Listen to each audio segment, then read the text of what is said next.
Have you ever wondered what chronic inflammation is and how it affects your body? Let's get into it. Chronic inflammation is a persistent form of inflammation that can last for several months or even years.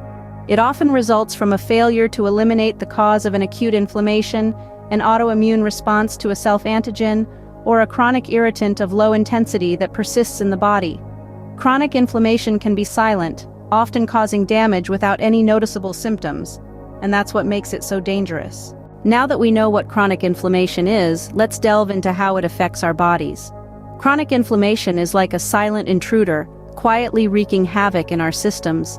It plays a pivotal role in some of the most daunting diseases of our era, such as rheumatoid arthritis, cancer, heart disease, diabetes, asthma, and even Alzheimer's.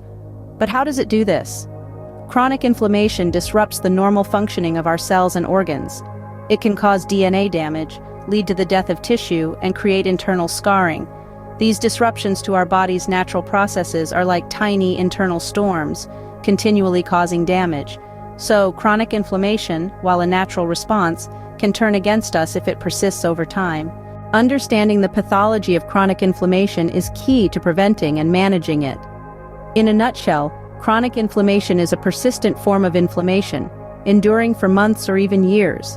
Unlike its short-lived cousin, acute inflammation, which is the body's natural response to injury or infection, chronic inflammation is like a fire that never goes out. It can be sparked by various triggers, from persistent infections to autoimmune diseases, and even lifestyle factors like stress and poor diet. This ongoing inflammation disrupts normal cell and organ functions, opening the door to a host of chronic diseases, including heart disease, diabetes, and even cancer. The more we understand about chronic inflammation, the better equipped we are to deal with it. Knowledge, after all, is the first step towards better health.